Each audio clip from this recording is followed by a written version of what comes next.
सरस्वती जी और उनकी बहू रश्मि के बीच एक दिन बहस छिड़ जाती है। आखिर किसका काम ज्यादा आसान है, बहू का या सास का?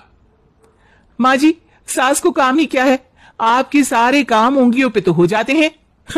कुछ भी। हाँ, हिसाब तो उंगलियों पे ही हो जाता है ना।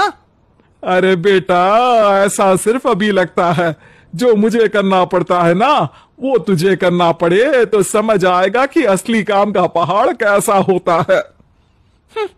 ठेले बराबर वजन भी नहीं है आपके काम में, और बात पहाड़ों के वजन की कर रही हैं आप। तू ऐसा करती ही क्या है घर में बेटा, ये तो बता मुझे।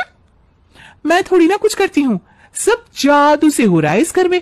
अरे एक दिन मेरा काम करोगी तो समझ आएगा। Okay okay, shut up.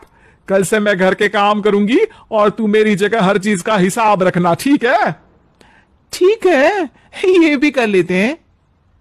ये सास बहू की डील के बारे में रश्मि के पति अमन को नहीं पता था और ना ही अमन के पिताजी सुरेश जी को। पर गेहूं के साथ साथ जैसे घुन भी पिस जाता है, ये दोनों भी पीसने वाले थे। सुबह अमन उठकर रेडी होता है ऑफिस जाने के लिए, तो पता है उसके कपड़े नहीं निकले हुए हैं। अरे रश्मि, तुमने मेरे कपड़े नहीं निकाले? अपनी माँ से पूछो ना, उन्हीं का काम है ये। अमन अपनी माँ के पास जाता है। अब मेरे कपड़े आज आप देने वाले हो क्या माँ? हाँ, देना तो मुझे ही चाहिए, पर तेरी बहू ने कपड़े धोने ही नहीं डाले, तो कोई भी धुला हुआ कपड़ा नहीं है बेटा। हैं? ऐसा क्यों? कपड़े तो धोने आप ही देते हो ना माँ? अरे बहू ने तुझे बताया नहीं, अब हम अदल बदल गए हैं, मैं अब बहू और तेरी बीवी सास। अमन परेशान हो गया। वो बिना इस्त्री के कपड़े पहनकर ऑफिस चला गया। सरस्वती जी अपने घुटने के दर्द के कारण झुककर घर साफ नहीं कर पा रही थी और ना ही खाना बनाना याद रख पाई। उधर रश्मि पहले ही दिन घर की चाबी घुमा चुकी थी और 300 रुपए का हिसाब अलग नहीं मिल रहा था। पर दोनों का ही घमंड कैलाश पर्वत से भी बड़ा था और दोनों ही खेमे एक दूसरे की बात मानने को बिल्कुल तैयार नहीं थे। शाम को जब सुरेश जी और अमन खाना खाने बैठते हैं तो सरस्वती जी उनके सामने गाजर और पपीते लाकर रख देती हैं। अरे माँ, ये क्या है? ख्याली पुलाव के साथ सलाद। माँ जी खाना बनाना भूल गई लगता है। अरे एक एक चमन्नी का हिसाब है मेरे पास, खाना बनाना कैसे भूल जाऊंगी?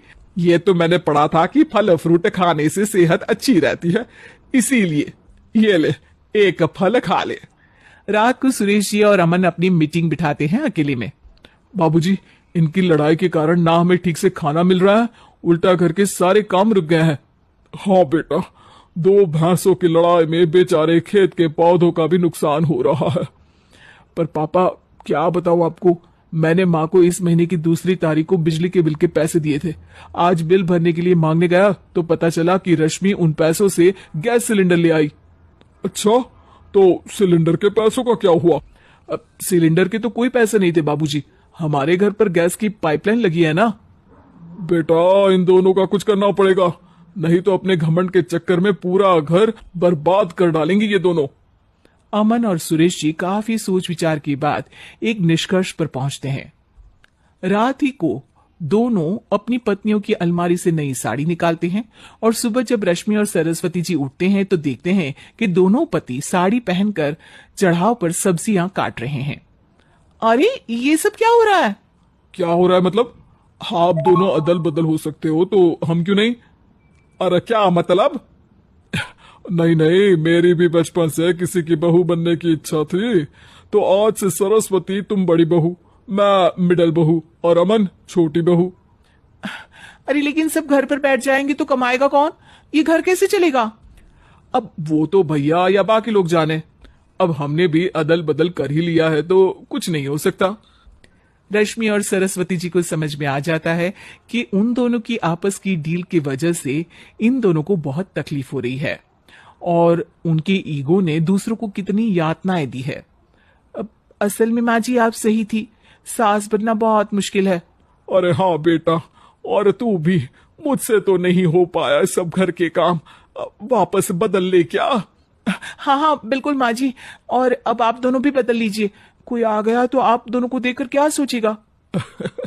अच्छा है, आप दोनों के समझ में ये बात तो आई, मैं फटाक से कपड़े बदल लेता हूँ। अरे रुक जा बेटा, एक फोटो ले लेती हूँ तेरी। मेरी बेटी होती तो तेरे जैसी ही दिखती साड़ी में। और मेरा फोटो नहीं लोगी?